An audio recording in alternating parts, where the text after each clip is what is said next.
Let's check in with one of the president's closest friends and advisors, White House Counselor Valerie Jarrett. Welcome to This Week. Thank you, George. It's a pleasure to be here. Let me bring you back to probably one of the best moments of your life. 1 year ago this week when President Obama accepted the verdict of the country's voters. Here's what he said that night. Let's resist the temptation to fall back on the same partisanship and pettiness and immaturity that has poisoned our politics for so long. And while the Democratic Party has won a great victory tonight, we do so with a measure of humility and determination to heal the divides that have held back our progress. 1 year later, the president's economic plan has passed, but with no Republican votes in the House, only 3 in the Senate. It sure looks like right now no Republicans support the health care bills as they are going forward in the Congress. And our polling shows that this partisan divide persists on issue after issue after issue. Why has that core promise of the president's campaign, healing the divide, gone unfulfilled? Well, you should ask that question to the Republican Party. I mean, frankly, just listening to the president's words again, it brought back terrific memories, and I think his message was a profound one, and he has stayed true to that message. He's reached out, he's listened, he's reached across the aisle, just recently meeting with both the Republicans and the Democrats in both the House and in the Senate. His effort has been sustained throughout the year. So the president bears no responsibility for the failure to get Republican votes? Well, I think what we look to the president to do is to lead by example. He has reached out, he's listened, he's included very helpful advice from the Republicans when it has been forthcoming. But not their ideas in the legislation. Well, actually, that's not true. There have been examples of where he's included their ideas, and ultimately, whether they vote for a piece of legislation or not doesn't mean that it hasn't been an open and fruitful process. So the president doesn't feel he needs to change the way he does business at all to reach out more to Republicans, to get more Republican buy-in? Oh, George, listen, he's constantly reaching out to Republicans, both he and his team, and he'll continue to do that. But ultimately, it's up to the Republicans to decide if they want to be a constructive force and come to the table and work with us in a positive way. We want to hear good ideas. The president is known for listening most closely to those with whom he disagrees. So the door is always open. Does that mean, for example, that Speaker Pelosi should give the Republicans a vote on an alternative in health care? I'm not going to in any way comment on what the Speaker should do. She's an extraordinary leader, and she's going to continue to do that, and she's going to reach out in the way that she deems appropriate. But your question is, what is the president's leadership about? And hearkening back to the message from last year, and I think he has been consistent, not just here domestically, but also around the world in the way he's reached out. Shouldn't he ask the Speaker then to give Republicans a vote? To give them a vote, he gives them a voice, and he gives them an opportunity to contribute constructively. That doesn't mean that you actually have to change what you think is in the best interest of the American people simply to get a Republican vote. What you do is you reach out, you listen, you collaborate, but ultimately the president is accountable to the Republican people, to the American people, sorry. Let's talk about this election coming up Tuesday in upstate New York. The president created a vacancy by making Congressman John McHugh, the Secretary of the Army, and now there appears to be a bit of a Republican civil war going on there. The Republican nominee, Dede Scosafava, was forced out of the race by a conservative challenger, and I know that the president's political team is hoping to convince her to throw her support to the Democrat, Bill Owens. Any luck on that? Well, we'll see. We would love to, of course, have her support. It's rather telling when the Republican Party forces out a moderate Republican, and it says, I think, a great deal about where the Republican Party leadership is right now. So, of course, we'd love to have her support, and those are the people who are going to vote for her. What does it say about where the Republican Party leadership is? Well, I think it's becoming more and more extreme and more marginalized. Look at the number of people who actually say that they're registered, consider themselves a Republican. And if that's the direction they want to go, fine. What we're going to do is what we've always done, and that is we're going to reach out. We're going to try to include as many people to be a part of our governing process, being open, being transparent, and we're going to let the American people decide. And right now what you see is a great deal of momentum moving forward, for example, on health care. The American people want change. They don't want the same old health care system that's not affordable, that doesn't offer coverage to everybody, that keeps escalating in costs. And what we've seen from the Republicans is really a desire to have the status quo. And George, that's not acceptable anymore. Our latest polling shows that there is not majority support for the president's health care plans. Well, we actually think that there is, and I suppose it depends upon what poll you're looking at. But as more and more word has gotten out about what health care reform is all about, whether it's our desire to make it affordable, whether it's to cover all people, whether it's to make sure that people who have pre-existing conditions don't lose their coverage, whether if somebody changes a job, they don't lose their coverage, if somebody's unemployed, they don't lose their coverage. All of these are extraordinarily important to the American people. This has been an unusual process. It's been open, it's been transparent.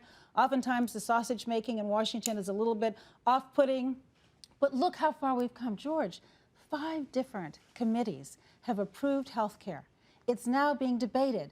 And all of those 5 committees have, the content of those bills is consistent with what the president laid forward. You say that all 5 bills are consistent with what the president's put forward, but the bill coming out of the Senate Finance Committee includes a tax on these high-priced insurance plans. Senator Charles Grassley, the Republican ranking member of that committee, has looked at Joint Tax Committee figures, and according to those figures, it shows that 46 million families making less than $200,000 will eventually see their taxes go up under this plan. That would break the president's promise not to raise any taxes on people earning under $250,000 a year. So how can you say that's consistent first of all, with his plans? There are lots of different analyses of the plans, and until we have a final bill, let's hold off prejudging what it's going to do. But the president has been very clear.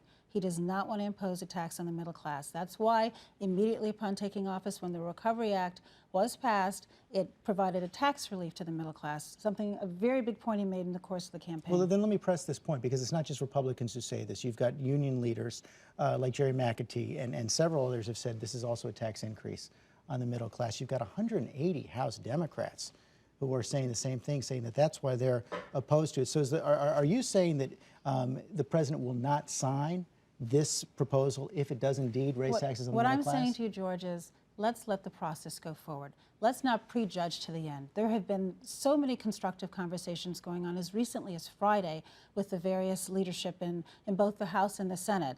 And I think what the president has said is, look, we do not want to have any additional tax burden on the middle class. We want to have affordable health care. We want to make sure that people who have not had insurance before have it. We need to bring down the costs because that's going to help our federal deficit.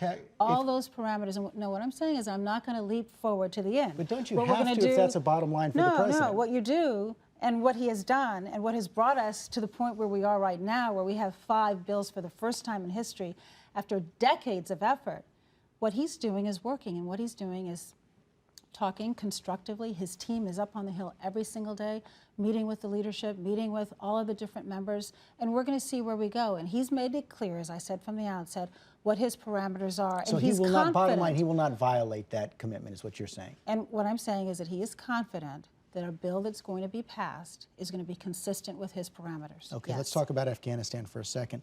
We see today the opposition candidate to President Karzai, Abdullah, has said he's not going to run in the runoff. Is this a welcome development, or is the White House worried that the questions about this election will cast a cloud over President Karzai and make it more difficult for the president to implement his strategy? We don't think that it's going to add a complication to the strategy. It's up to the Afghan people and their authorities to decide how to proceed going forward. We watched the election very carefully, and we're going to work with the leader of the Afghan government, and hopefully that's going to improve the state of conditions for the people in Afghan and also help us as we try to bring this war to a close. So this is not a complication as far as you see it? No, we don't see it as a complication. And we also, we're getting some word following the president's meeting with the Joint Chiefs on Friday that the target date for announcing this decision may be slipping a bit. The president wants some more information from the Joint Chiefs.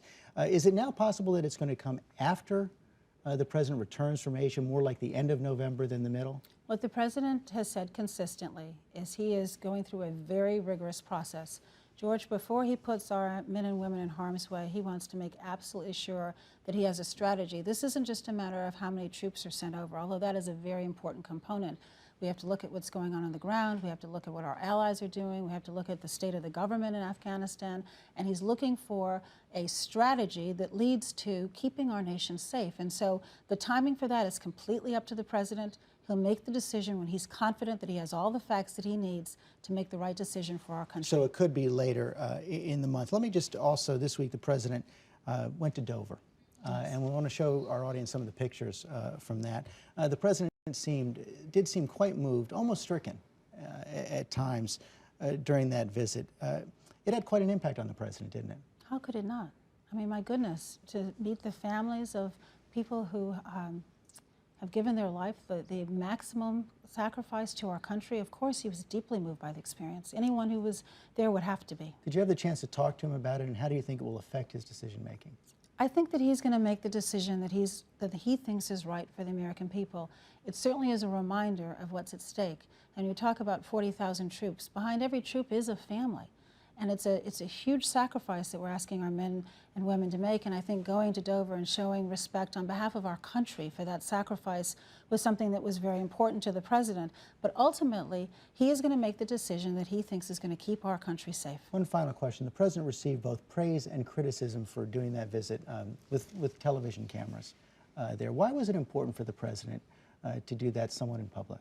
Well, he wouldn't have done it in public if the families had objected. So the first and foremost thing is what's important to the families. And I think that it's important for us all to recognize what's at stake.